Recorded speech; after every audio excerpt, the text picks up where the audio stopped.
All right, we back. Good morning, great morning, good morning, great morning. Welcome to the morning message.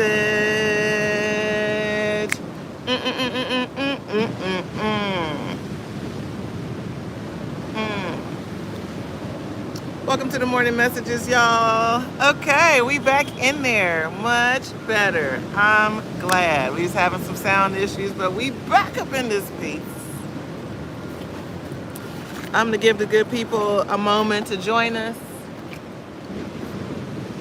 Y'all know I like sharing my scenery with y'all, so if you ain't never seen a black sand beach, today's your day. Today is your day. It's a beautiful beach. It's kind of overcast and gray today, but it still sounds good. I don't know if y'all can get this sound healing, but my God.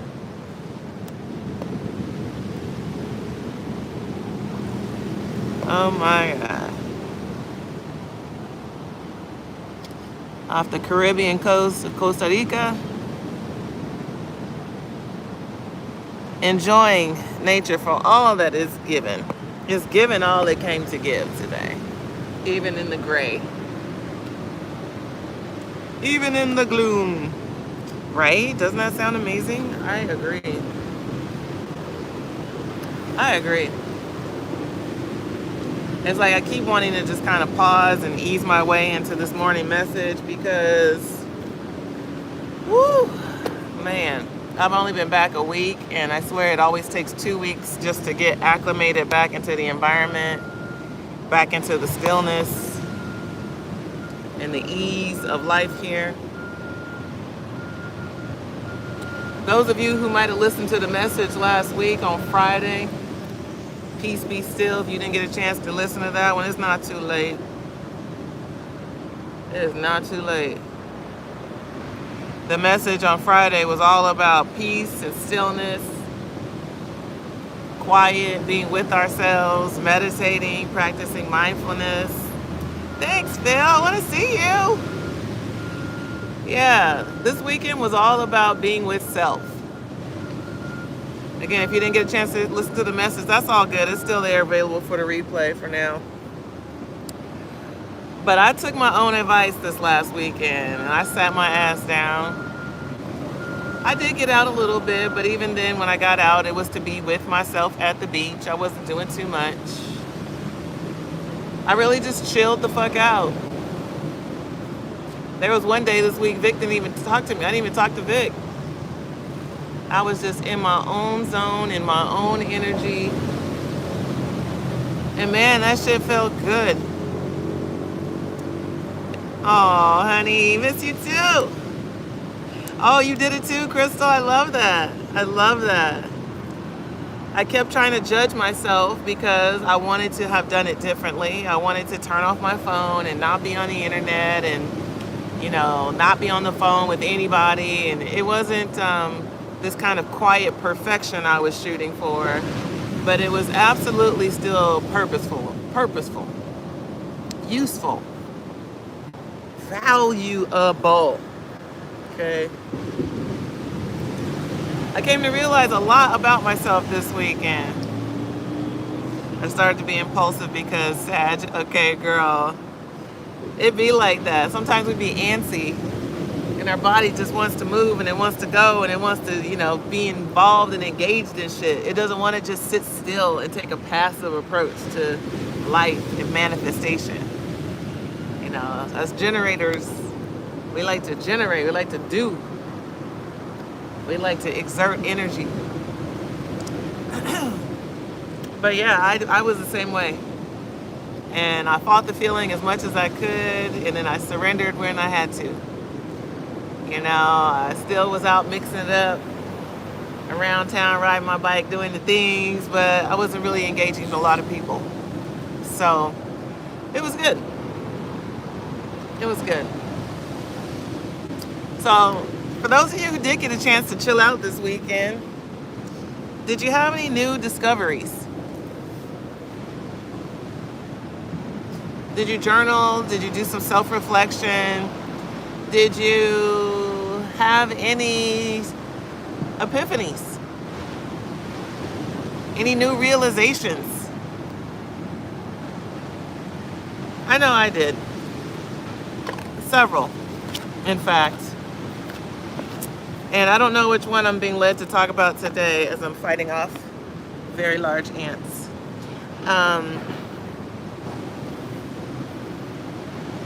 Yeah, I had several epiphanies, and maybe the biggest one was my relationship to trust. I have a very, I want to say Gemini. She says Sag. I want to say I have a very Gemini relationship to trust. So what does that mean? Geminis get I think the toughest hits when it comes to zodiac signs. I don't know of any other zodiac sign that gets as much crap thrown at them as a Gemini. But I'm going to stand in representation for the community, the whole Gemini community, when I say this. Is that we are good until we're not. Okay?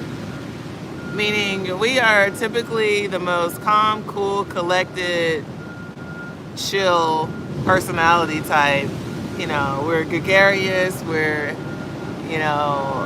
charismatic. We're the life of the party and, the fun for all until we're not. And it usually takes a lot to get on our bad side, or it takes some really strategic things. It's like we have a lot of emotional capacity for a lot of nonsense, but once we cut it off, we really cut it off.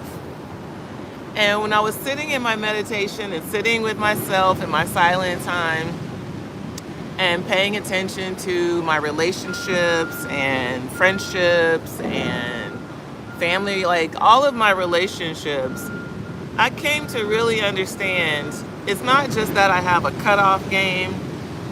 Like it's like I got so much love for everybody. I love, I do, I give, I love. But once you cross that boundary, it's kind of hard to get back over the hump with me.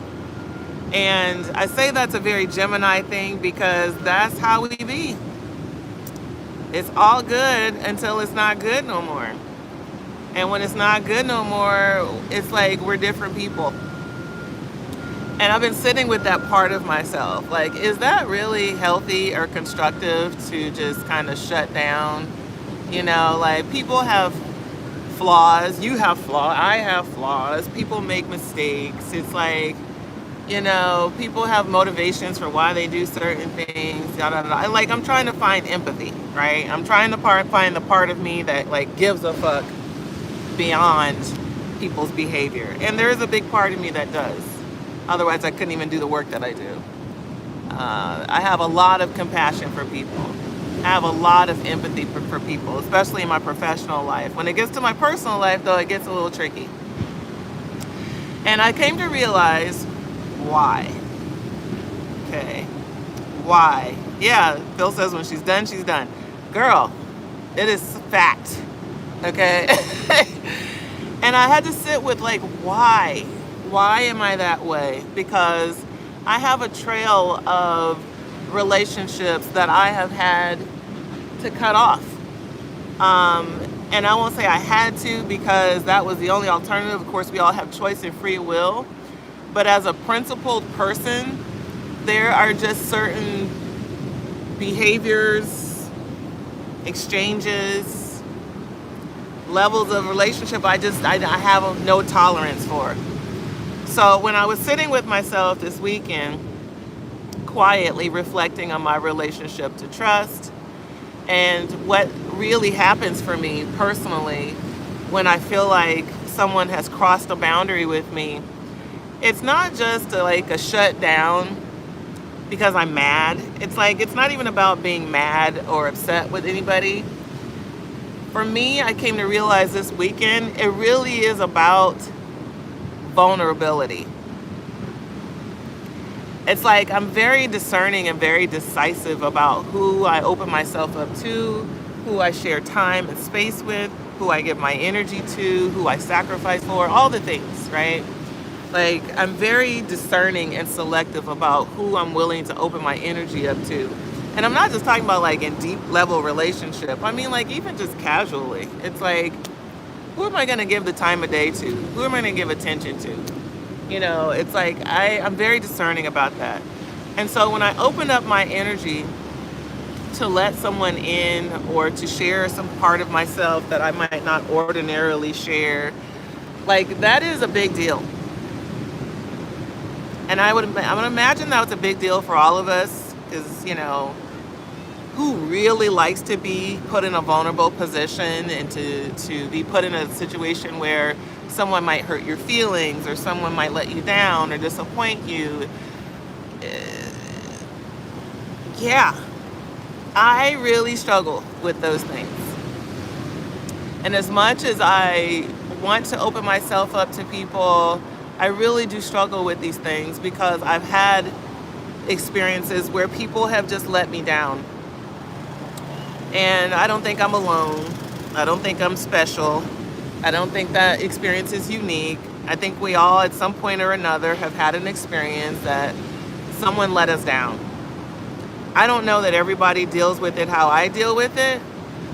It's almost like, for me, people might rather me be mad at them than disconnect, because it's like, I am not willing to let someone make me mad for a long length of time. I'm going to pivot and redirect my energy every time. And it's almost like people would rather me be mad, because that shows that I care. Because, again, once you cross certain lines, I check out. But that's not even the point of this conversation.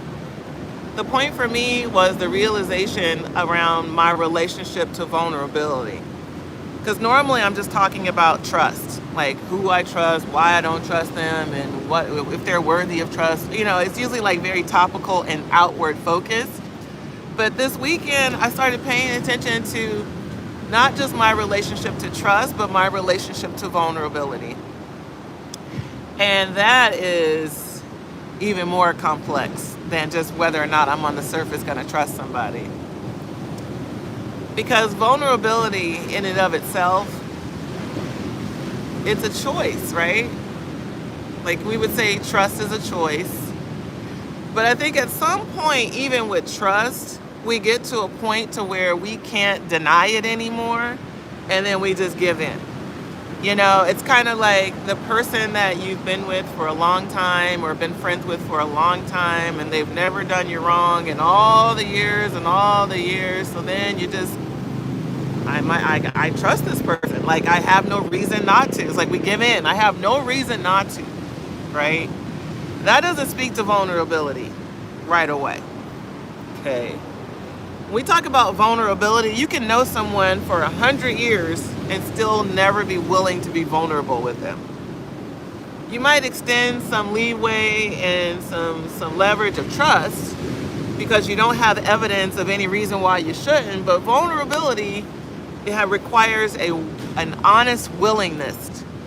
An honest willingness to be soft, to be open, to let someone into the places and spaces of your heart, mind, and history that maybe very few people have gone. Vulnerability says not just that I trust you, but it says that I'm willing to deal with the consequences of anything that should happen if you betray this trust. And that's different. Y'all picking up what I'm putting down? To be trusting of someone, you would assume, is to be inherently vulnerable, but it's not necessarily. Trusting just means that you might give them some permissions or some privileges that you might not give the average person, but it doesn't mean that you're willing to be completely vulnerable with somebody. And what I realized about myself, that big difference in being vulnerable, is that I can be vulnerable with someone even without a long, extended history with them. I've had plenty of people be vulnerable with me after having just met me.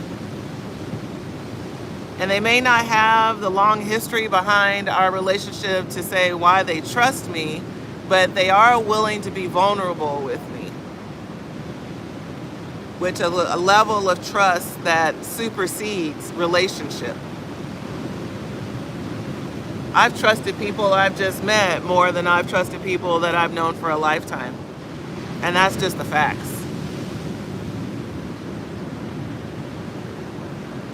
So I'm learning how to not just default give people vulnerability. You know, when I say I trust them, I'm learning how to willingly, consciously choose to be soft, choose to be open, choose to create safe space where I ordinarily wouldn't or couldn't. I don't know if y'all resonate. This is the type of time I'm on today. I've come to realize that I've trusted a lot of people that I haven't ever been vulnerable with. And I've been vulnerable with people that I don't necessarily trust. Isn't that interesting? I don't know why this aspect of life came to greet me this weekend, but it did. It did. That's what happens when you get quiet. All kind of shit starts coming up out of your subconscious. All kind of topics and themes and concerns and worries or just challenges that we ordinarily don't meet on the surface of our life. It comes up in that quiet. And that's what came up for me and why I chose this topic today, vulnerability in action. It's because I do want to choose to be more vulnerable. Even in the face of having been betrayed numerous times over by so many people that I have loved and trusted, I still recognize that it's not just a need for me to trust people as I move forward in my life and build other relationships and business partnerships and romance and all the things. But it really is about, for me, recognizing that I have to choose to let people in. It's not something that is earned with time, it's earned with each person experience. I have some insecurities right now and some challenges right now that I'm struggling with, and my downloads keep telling me I gotta let people in. And it's like, oh, but do I trust them? Okay, yeah, I might actually trust them, but do I want to be vulnerable with them? And my little ego mind says no. No! Because you don't know if they're going to betray your trust. And I'm saying this to everybody in here. If you're trying to grow anything in your life, if you're trying to get to a next level of success, you want to build stronger relationships, you're trying to build up your business, you're trying to do anything of an ambition, trust is going to be a factor in it. And being vulnerable is going to be imperative.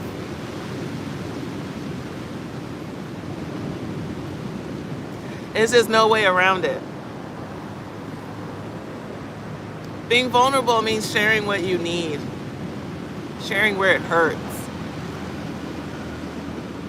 It's like sharing who did it.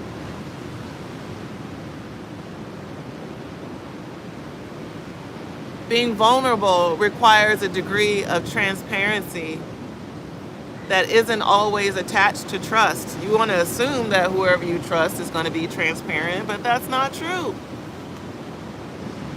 But when you choose to be vulnerable, you are saying that I'm willing to be transparent with this person.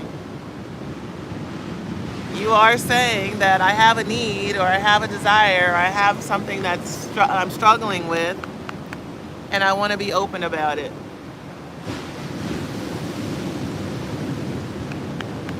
I don't know where this is going. Let me get some cards.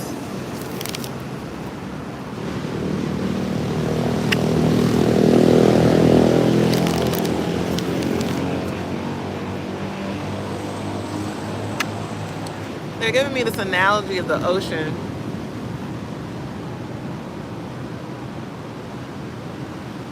And how if I was on a boat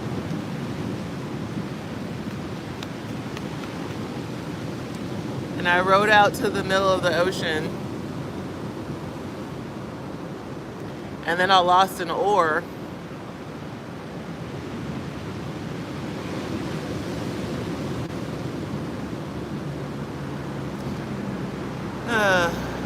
they're giving me this analogy. I gotta trust the process. It's a very sensitive topic to talk about boats and water and all the shit that's going on in the news right now. And they're showing me if I rowed out to sea and I lost the oar that I had, what would I do?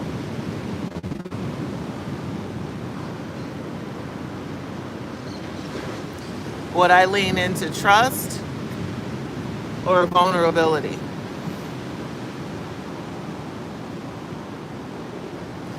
And even as I'm speaking this, I don't know where this is going. Would I lean into trust in knowing that I'm in the boat and I'm going to be safe? Or am I going to lean into the vulnerability that then activates me into fear and the awareness of what I don't have in the moment?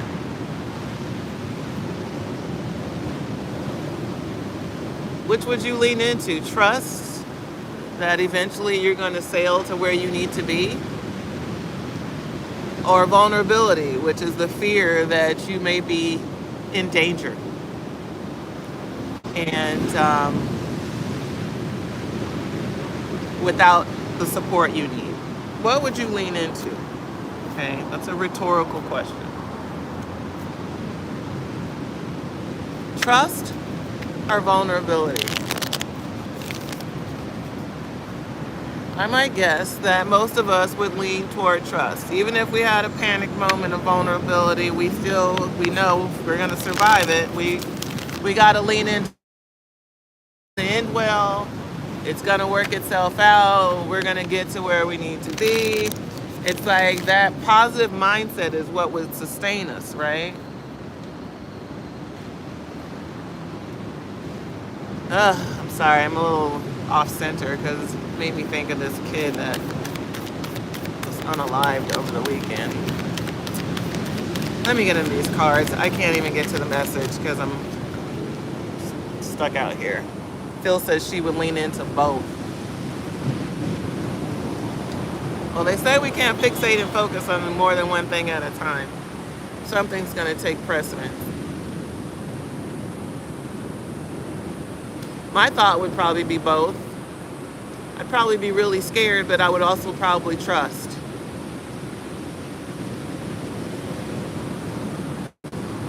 And I feel like that's what today's message is ultimately about, is that the art of being really scared, but still leaning into trust.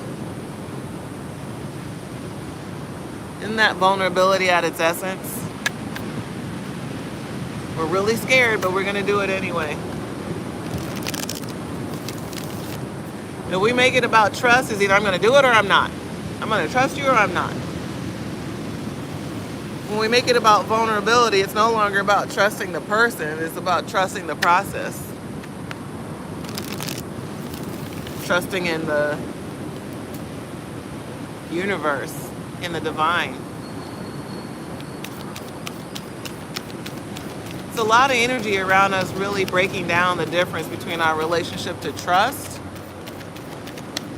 which is based on outcomes, versus our relationship to vulnerability, which is about the process. I'm learning how to really lean into the process more. Because when I look at the outcomes, I've got way too many receipts that tell me don't fucking trust people. People are selfish and self-serving. People are mean and evil and deceitful. You know, people are just ungenerous and unkind. You know,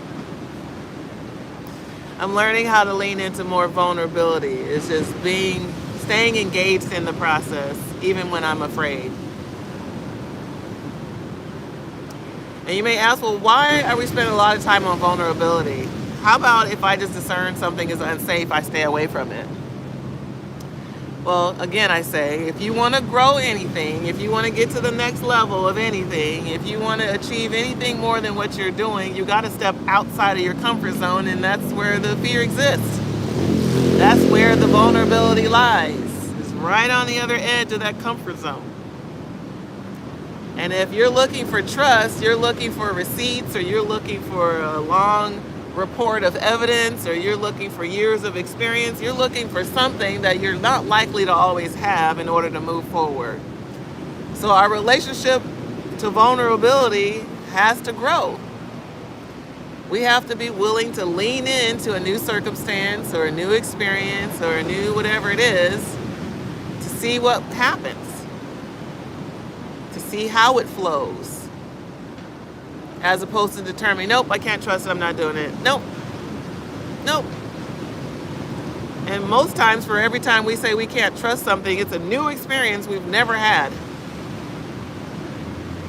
Or it's a new experience with a person that's at a new time frame, in a new season. You know, there's usually some element of new that we're still associating to an old circumstance as to why we don't trust and why we shouldn't feel vulnerable. Oh, because I remember the last time somebody da-da-da-da-da-da-da-da-da. I've said it too. Woo! So what's your relationship to vulnerability? And thus, what's your relationship to fear that you still bypass to lean into? Because that's what we got to do. We got to bypass fear to lean in. That's what creates a state of vulnerability.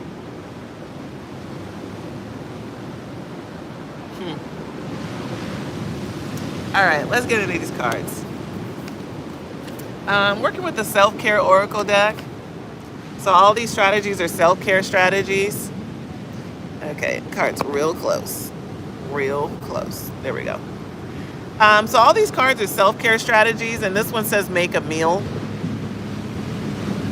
What the hell does that have to do with anything?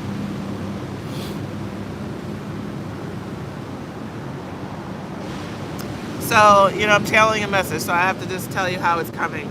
So they're drawing my attention to the knife, okay? And we know we use knives to chop things, right? To dice, slice, to prepare ingredients for a meal, okay? There's a lot of what I'm hearing is compartmentalization that happens in cooking. Okay, we cut this, we put it there. We cut that, we put it there. It's like a lot of compartmentalization. Okay, and so there's something about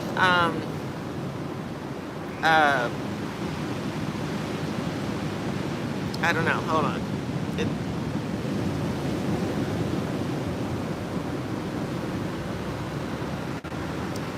I don't know. They're giving me a lot of like cooking analogies, like between cooking and baking. It's like they're drawing a lot of parallel between cooking and baking and then relationship building. I don't know. So they're showing me the ingredients being all like nothing touching. I don't know if you're one of those people that doesn't like your food touching, but they're showing me like in relationship that we compartmentalize things, just like when we're cooking and we're cutting the onions and the onions are here and the bell peppers are over here and the mushrooms are up there. There's a lot of compartmentalization that happens in cooking, and they're showing that there's a lot of compartmentalization that can happen also in relationship building.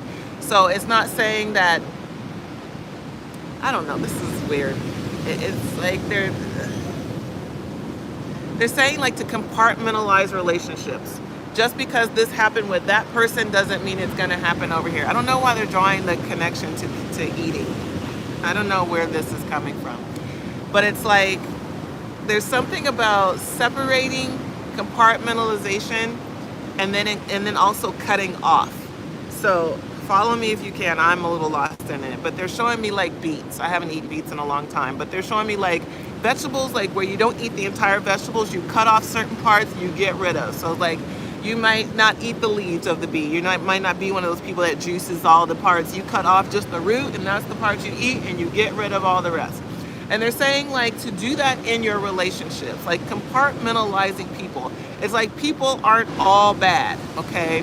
Some parts of people you want to cut off and not deal with that part, but then you save the rest and you deal with them on this level. So I don't know why they're giving me this analogy through food, but it's like very similar to how when you're dicing vegetables and you're prepping meals and you're using certain food groups, you're not going to use the whole thing. And just because you don't use the whole thing doesn't mean you don't eat any of it, okay? There's some compartmentalization that happens. So it's like you save this, you throw out the rest. And they're saying to do that with people. It's almost like this energy of like nobody's perfect. And so as we may use the analogy of throwing the baby out with the bathwater, I know I do that. I told you already, my cutoff game be real hard. And it's not about that, Allah-mi. It's not about that for you guys either, okay? It's like parcel out the parts of people that you know, like, and trust, and the parts of them that you don't, you leave that alone. Okay, so some people say, well, I trust them as far as I can see them. Okay, well, maybe that's the level that you deal with them on. It doesn't mean that they're not in your life at all. You just trust them as far as you can see them, okay? It's an energy of like not being naive and stupid, you know, and they're giving me the language stupid. I don't like that word, stupid. It's not about being foolish, naive, or stupid. It's about being discerning, okay? And they're saying be discerning, not just decisive, okay? Be discerning, not just decisive, okay? My Gemini energy wants to cut off and move on, but they're like, you know, it's like you don't have to eliminate the whole product. You just cut off the access to those parts that make you feel uncomfortable. You know, you just cut off access to those parts that you know you don't feel trust and safety with. You know, it's like discern to decide. Don't just be so cut and dry, okay? This might be a Gemini thing, Phil. This might just be for me and you. I don't know. But I definitely am very good at compartmentalizing. That is definitely a word that anybody who's close to me would use. That's definitely a word that could be used. And I think I was probably better at that when I was younger than I am now, because now my patience level is just like, forget it, and like cut off. But the download is very much is like this vulnerability in action means that we have to practice it, okay? And it feels very necessary for all of us listening. It's like this is the thorn in our side. The reason why we can't grow and get more out of life of what we want is because we're unwilling to be vulnerable and to not just say that I'm willing to be vulnerable, but to do the action of it. It's like vulnerable, like to say, yeah, I'm willing to see how this goes, and then you never call the person back, or you never follow up, and you never reach out. That's not really saying that's not the proof in the pudding. You're not actually seeing how things are gonna go. Seeing how things are gonna go would be like you actually return that person's phone call. You actually make an effort to spend time or to connect, have the conversation, whatever it is, okay? So it's a lot of energy around a couple of things. I'm hearing discern to decide who and when and how to be vulnerable, okay? There's a need to discern to decide who, when, and how to be vulnerable, but it's not this continued energy of just cutting off people, eliminating them, and moving on, okay? This is a season for expansion and growth, and expansion and growth requires people. It requires information. It requires support, okay? It requires financial investment. It requires resources, okay? It's a lot of energy, all right? So I don't know what y'all got going on or what you're working on, but it's not a time to cut people off, okay? And I would challenge you to think about the people that you want to cut off most, okay? Think about those people particularly who you feel do not deserve a space in your life or in your business or in your ecosystem. It's like identify those people and then evaluate from a vulnerability perspective Is this a situation where maybe it's time to lean in? It's not about necessarily trusting that person with everything on all the things, but it is a time to lean into vulnerability. Okay. To still be apprehensive, to still be a little bit skittish, and maybe you don't open the door to all of yourself and all of your feelings and all of your whatever, but you just crack the door a little bit, okay, to give it a chance. Okay. It's a lot of energy in that. Being willing to be vulnerable. Being willing to discern before you decide. Okay. And some of you might be like, yeah, I discern, and your discernment is only based on past history and past memory and past hurts. Okay. Discernment happens now in real time. Okay. Discernment now might look different than discernment 5 years ago or 5 weeks ago. Okay. It's a willingness to lean in. Okay. So the card says make a meal. So I might also say this feels like an olive branch. Okay.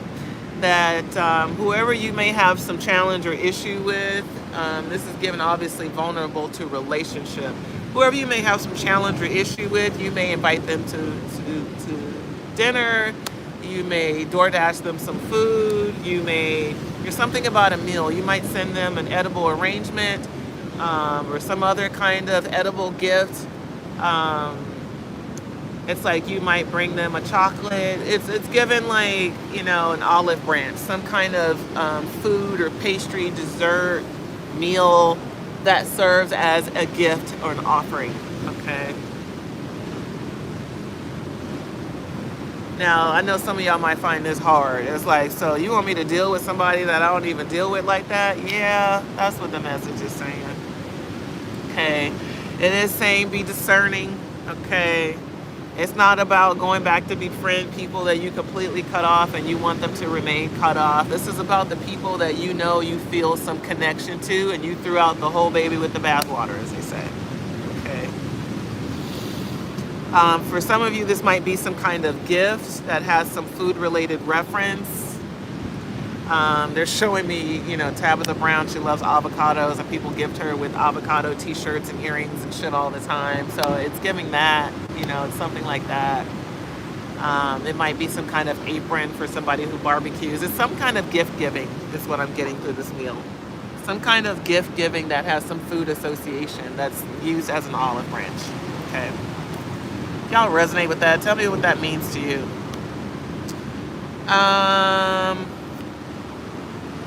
Okay. Next card says connect with your womb. Connect with your womb. Okay. And I'm not just talking to the females in the group.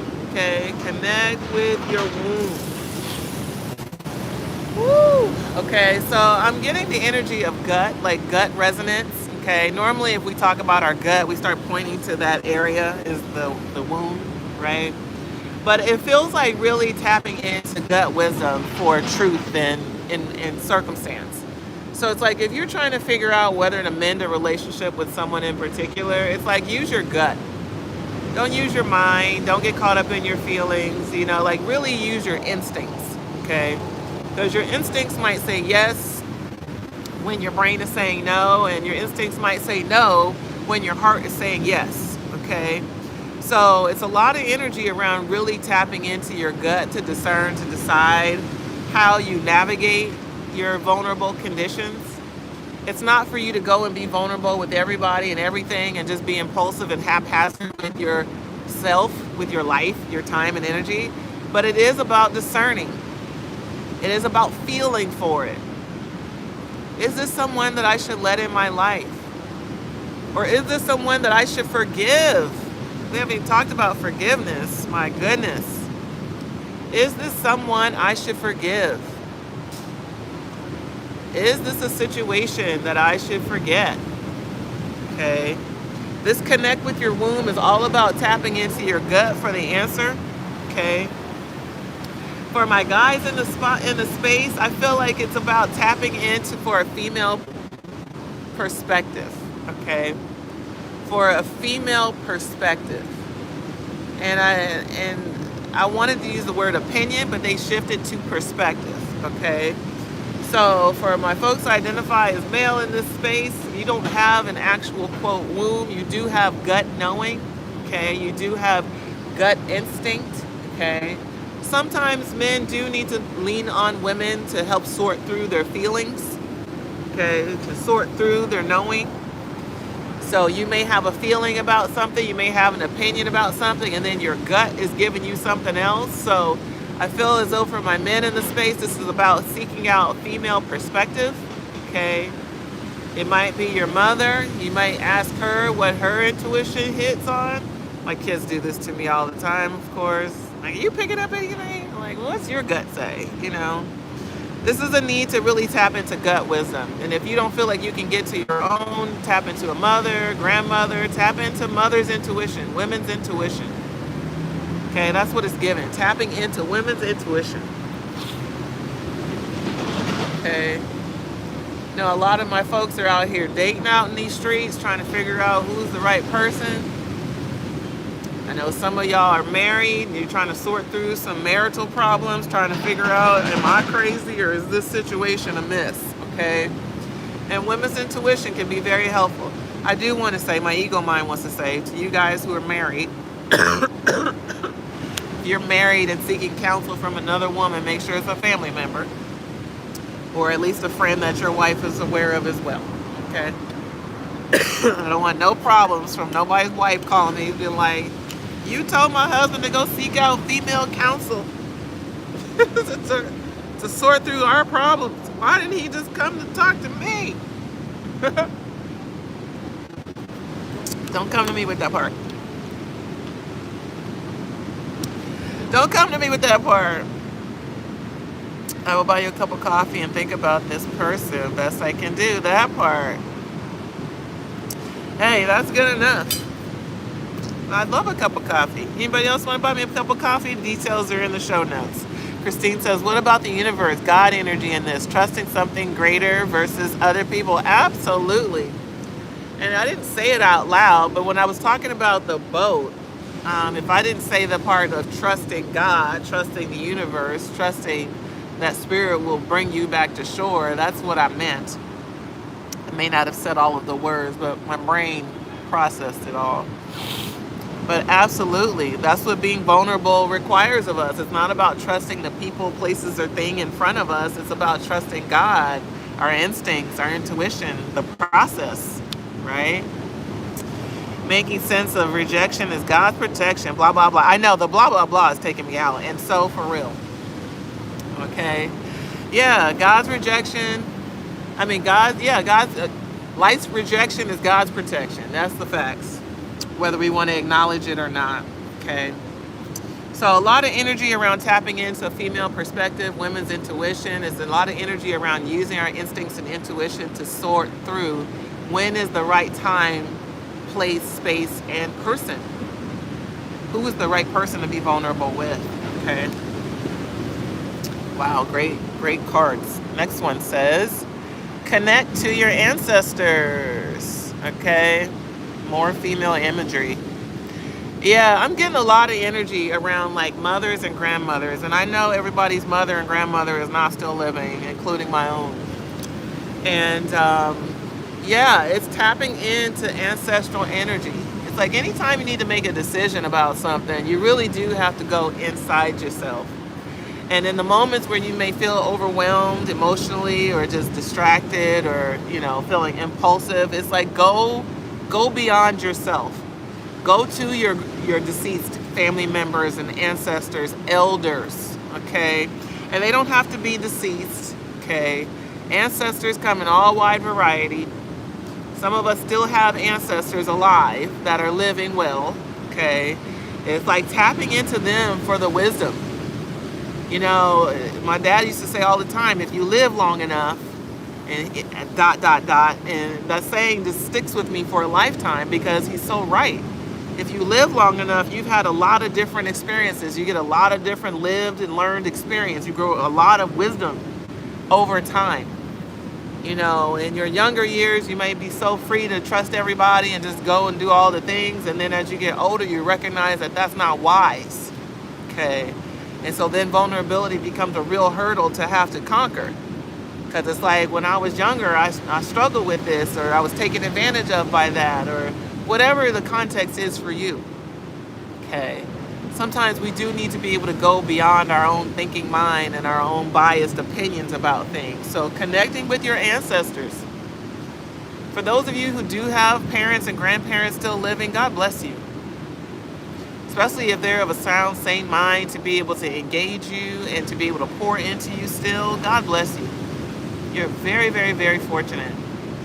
And for those of us who don't have our ancestors that are in the flesh still, you know, my mom was a really great resource for me to be able to talk things through and get her insight and opinion about things, and I really do miss that.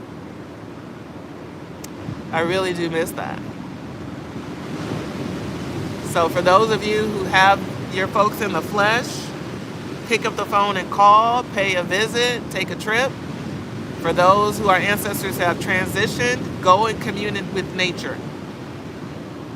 Go and commune with nature. Just as I'm sitting at the beach, you might go sit at the park or go sit at, they're showing, oh look, they're showing me a lot of trees, and I want to show you the card again. It's a tree in the middle. And it's like going and connect with nature. They don't have to be in the flesh in order for you to hear them and for them to hear you. Okay? Find the closest tree and start talking to your elders. Talking to your greats. Okay? And your grands. Talk to them. Ask them about the people that you're trying to get clearance on. Should I deal with this person? Should I forgive this person? Should I continue to engage this person in business or work or love or whatever it is? It's like go beyond your own opinion. That's what I'm getting, is go beyond your opinion. Often vulnerability stops in the mind. It's like, nope, I'm not going to do it. And it stops right there. It's not even because you don't have an open heart to it. You may have an open heart to it, but the mind says, nope, don't do it. Because remember what happened last time. Or remember what they said to you the last time. You know, it's a lot of that. It's like get out of your head. Connect with your gut. Connect with your ancestors. Okay. And I'm going to show you guys this card again because I feel like there's more in this card that I didn't extract. Okay. They're having me zero in on the carrots. And you know, carrots are known to be really good for your vision. They're known to be really good for eyesight. Okay. But I'm hearing it's like insight. Okay. You need insight. You need insight when it comes to learning who to trust, who you feel safe and sacred with. The dogs are out. They're at least not barking today. The doggies are outside. Okay? Yeah. This make a meal card. I'm getting all kind of stuff.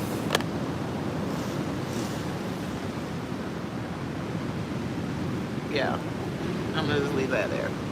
All right, what else we got? Thank you for liking the video, by the way. Those of you who are still sticking around, I appreciate you so much.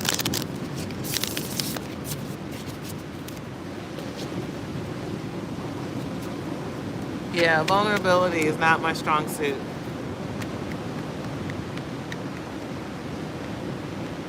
I'm working on it.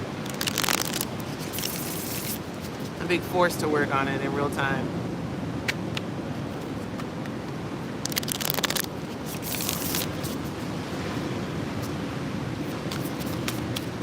All right, what do we got?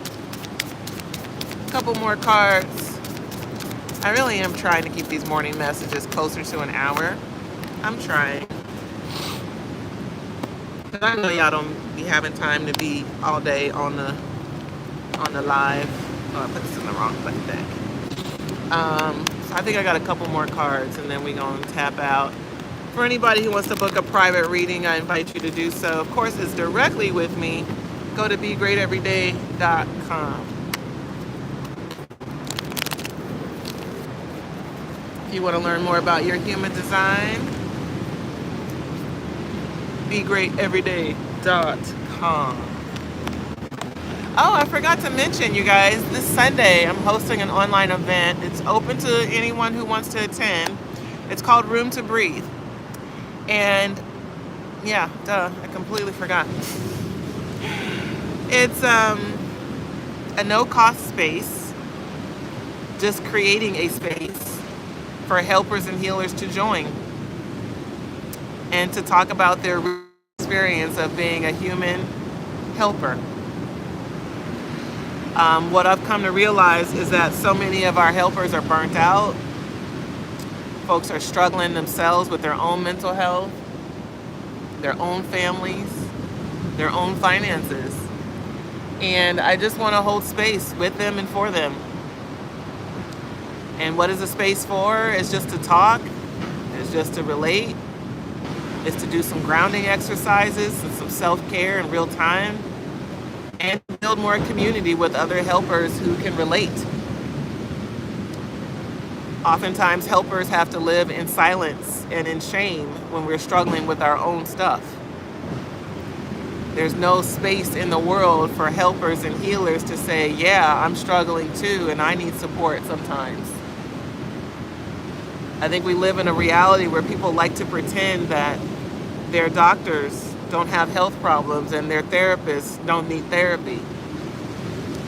And so what happens is people, our practitioners, are living in hiding, are struggling with really deep, important things, but they don't really have outlets and resources to be able to get support without feeling shame or guilt.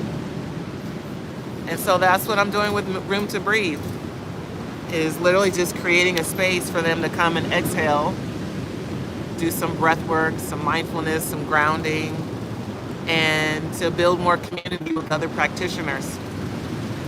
I feel like it's part of my duty in life to strengthen our helpers, the folks that are on the front lines dealing with all of the social chaos that is our reality.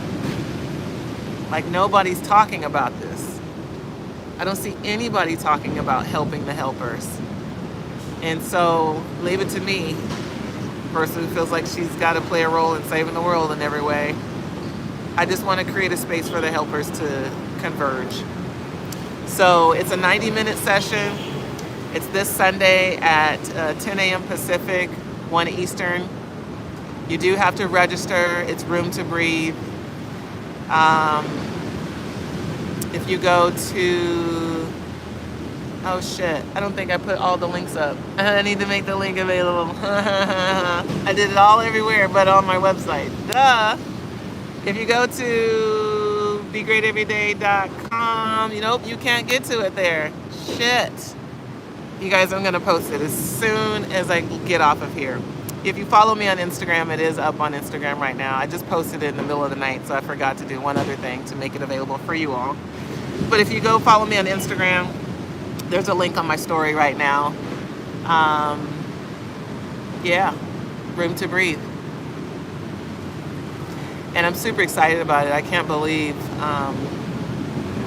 it's finally happening. We did a Room to Breathe last year for our Houston-based community, but haven't done it online. So I think it's going to be really dope to be able to talk to practitioners from all over the world, truly, and build bridges, see how we can support each other and support our community. So y'all tap in. Message me, DM me if you want to learn more. Okay, it's going to be up on the website later today. Okay, our closing cards. Let's start with this one. It's the first one I saw. Again, we're talking about vulnerability and action. The card says, I am me. I am accepted. I am appreciated. I am loved. I am me. I am accepted. I am appreciated. I am loved. Woo. So as I've been unpacking my relationship to trust and my relationship to vulnerability, it has brought up in me some awareness of unworthiness. And it's really interesting because just generally speaking, I don't walk around feeling like I'm not deserving of good things in life or like I'm not deserving of respect or appreciation. I don't walk around with that kind of on my chest. But it shows up for me as more as like pessimism. Um, my insecurities don't show up for me as just like personal insecurity. It's more like pessimism.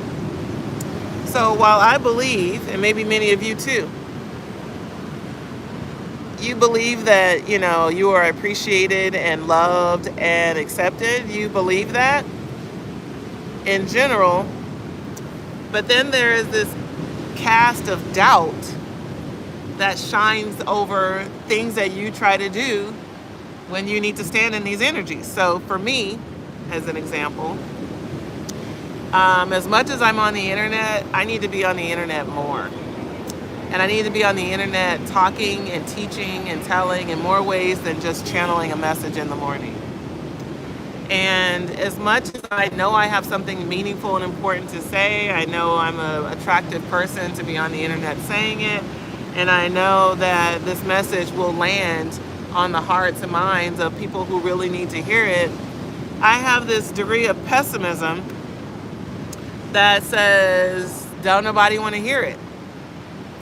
And as much as I know that's not true, I don't think that no nobody want to hear it is not about they don't want to hear me. I don't think that a lot of people are ready to have conversations around change and trust and faith and living intuitively. If I'm being honest with myself, and as much as this is my lifestyle and I'm going to stand in it and die doing it, I know this is not for everybody. So I don't think that everybody wants to hear it. And for me, again, these are insecurities at the end of the day that affect me, but it shows up more as pessimism of the world as opposed to, whether or not I deserve it. It's like, I know I deserve respect. I know that these messages deserve to be shared and heard and deployed. At the same time, it's, I don't always have faith and trust that people are ready for it and are willing to engage the knowledge, not just hear it and be inspired, but like to embody it and bring it into their own life choices. I struggle with that. And so that's how it shows up for me.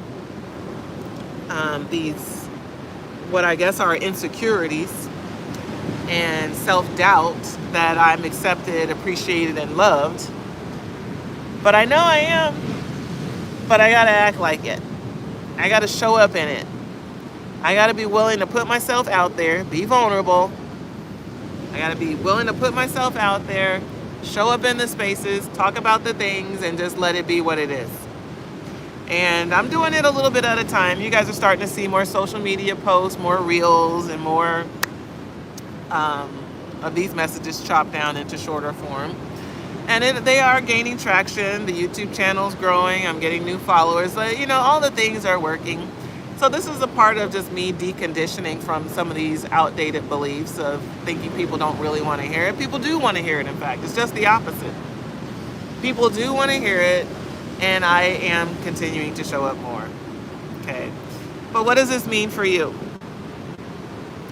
In what ways do you need to accept yourself and appreciate yourself and love yourself more in a way that allows you to soften and be more vulnerable, to be more allowing of people to be in your space, to trust that people will love you just the same, accept you just the same, and appreciate you just like you appreciate yourself?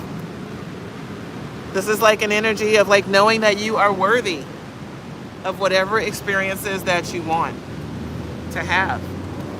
You want to have love? You're worthy of that. You want to have incredible business ventures and success, financial success? You're worthy of that. You want to have, friendships that are unconditional in their love and support? You're worthy of that. Okay? So it's a lot of energy around the things that we think that, how do I say this? It's like the things that we need to lean more into our vulnerability. are the things that we actually really want in life. They're all the things that we really want. It's for us to lean into it with the knowing that we are worthy of it. Lean into it knowing that you are worthy of it. What's up, Sea King? Greetings. Lean in knowing that you are worthy. Usually we think about vulnerability as is the other person worthy of me? And this message is speaking about your own sense of worthiness. Sometimes we don't lean into vulnerability because we don't think that others can hold space for us. We don't think that they're willing to hold space for us. We don't think that we're worthy of them taking their time and attention or resources to invest in us. For those of you who have businesses, this is for you. Questioning whether people will donate their time and interest and resources into what you got going on.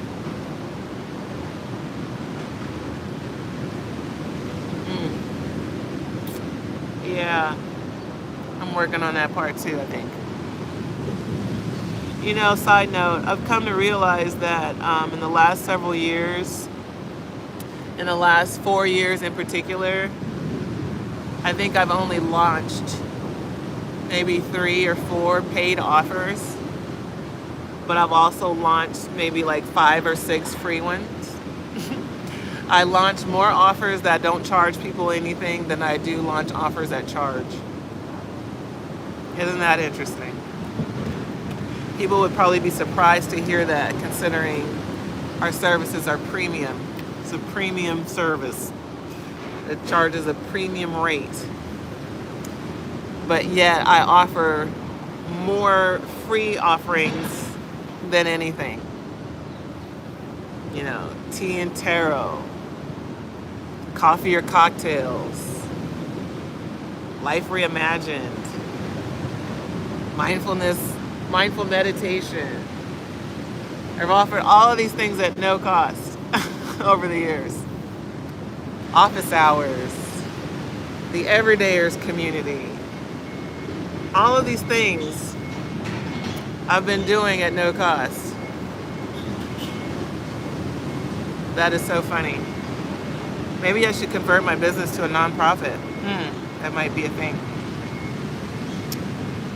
Sorry, that was my little side quest. I have 2 more cards, and I feel like I'm supposed to read them together. One says trust, and the other one says death. Okay? So trust says, I accept that my inner voice will always guide me correctly. And death says, I am learning that endings are merely beginnings. Okay? I accept that my inner voice will always guide me correctly, and I am learning that endings are merely beginnings. Okay? So, you know, we're talking about trust. As my brain draws a connection. Bitch, you just read the card trust. That's crazy. I just pulled that one out of the deck. I accept that my inner voice will always guide me correctly. Yes.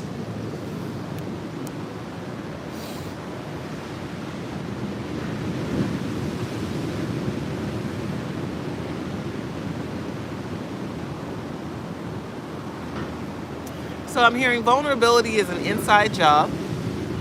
Okay. It's an inside job. It's a flip you switch inside yourself that says, yes, okay, I'm willing to extend grace or trust. Okay, I'm willing to allow myself to see what happens here. Okay.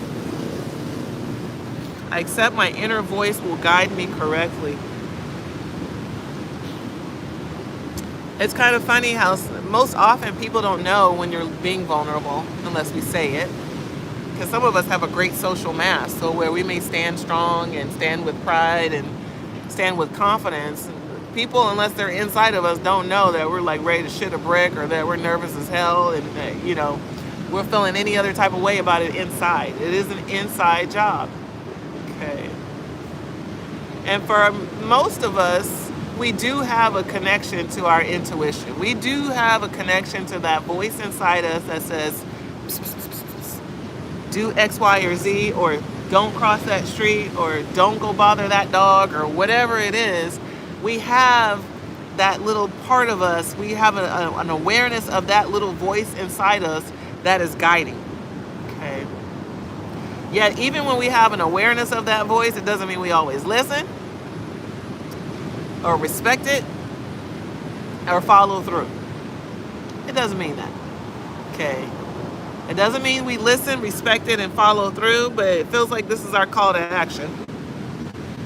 Okay. To trust that inner voice that says that you're safe, that says you're okay, that says everything's going to work out great. To trust that inner voice that maybe doesn't have the log line of receipts to say why you should trust it. It's just a sensing to know, like it's a feeling of like, no, I got a good sneaking, what do you say? I have a sneaking suspicion about this one. No, my God, I got a good feeling in my gut about this one. Okay.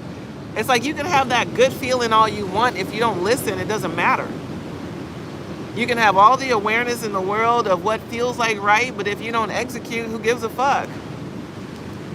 This is vulnerability in action. That's what it looks like in action, is trust. That's the byproduct of vulnerability in action. When we bypass our fears, our insecurities, our doubts, our second guessing, what's left is trust. But it all hinges on us following that inner voice. Remember, it's discerning to decide, not just judging based off our opinion or judging based off how we feel. It's like discernment comes from the gut.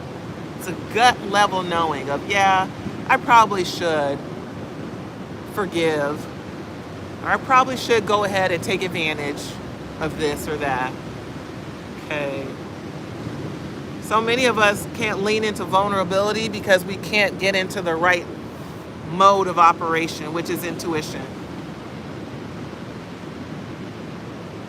I want to say that again. So many of us can't get into vulnerability because we can't connect with our intuition.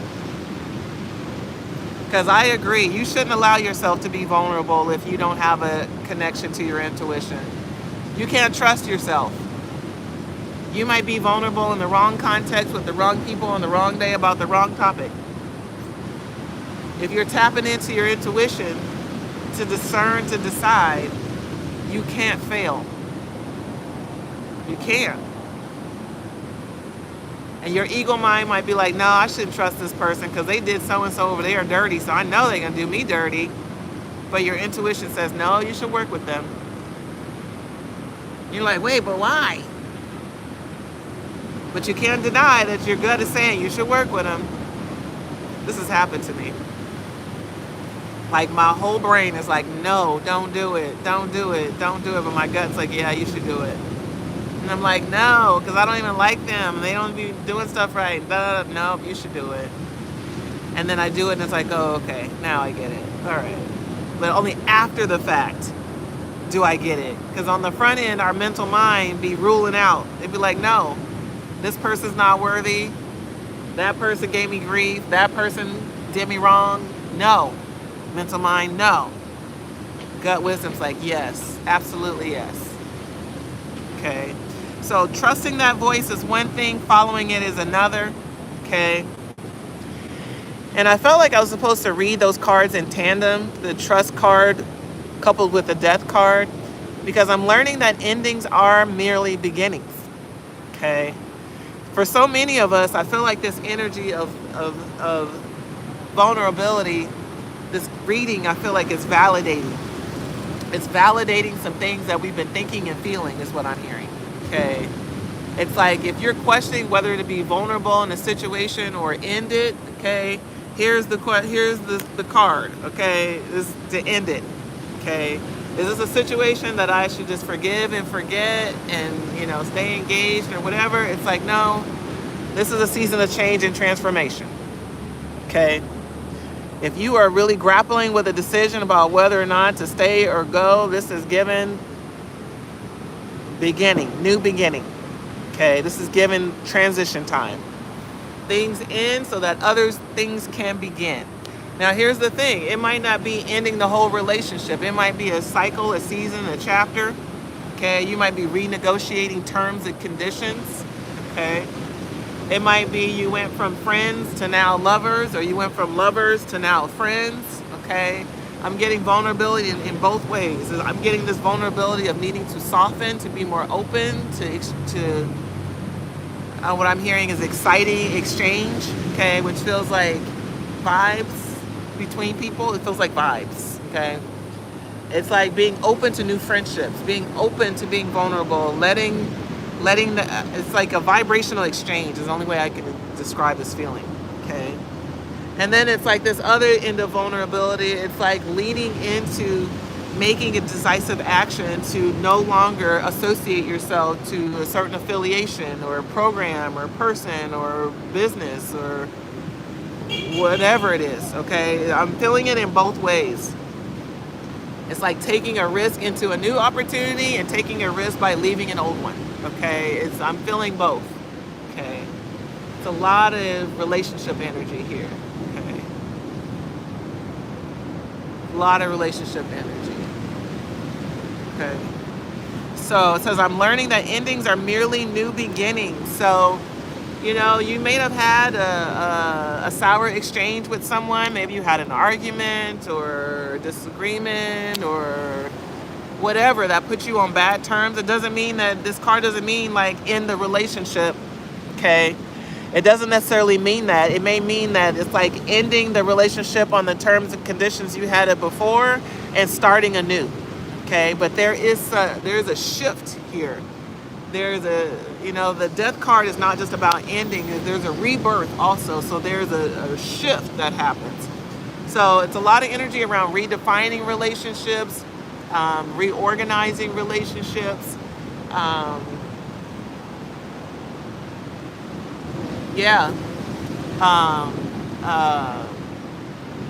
hearing categorizing relationship.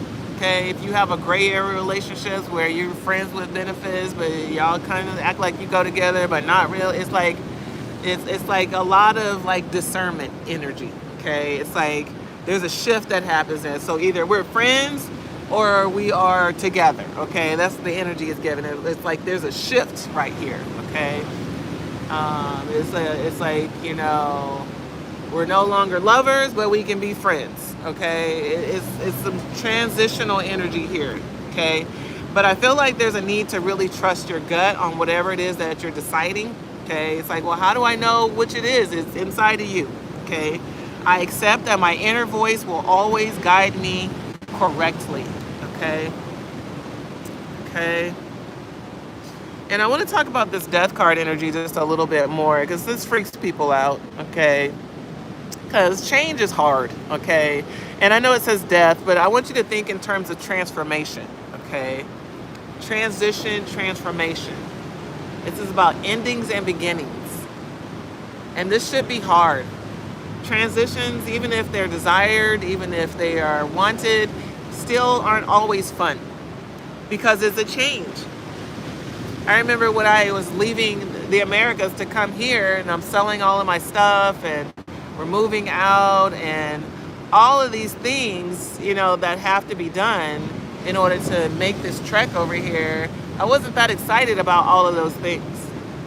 You know, that even included rehoming my dog. It's like there were so many challenges in that transition that I was grieving in as much as I was excited to come here. I was sad in as much as I had so many reasons to celebrate my new life and my new environment. It's like two things can be true, okay? And sometimes we forget that two things can be true. This can be the greatest thing that's ever happened to me and the most challenging as well, okay? So I really encourage you all, if you're in a season of change and transition, to really honor both sides of that coin, okay? To honor the fact that you may be a little bit sad in as much as you are excited to be welcoming in a new season, okay? And you may be a little bit excited even though this season is bringing on something that may cause you to feel sad, okay? So that's all I got for that. Have anything else?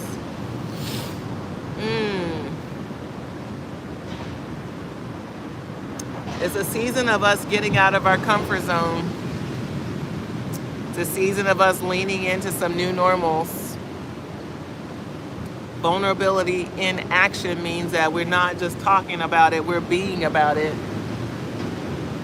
Vulnerability in action meaning that we can literally look at our life to see where we are stretching outside of our zone of comfort, where we are stretching towards a new level of experience or a new ambition in life. We should be able to see that through our choices.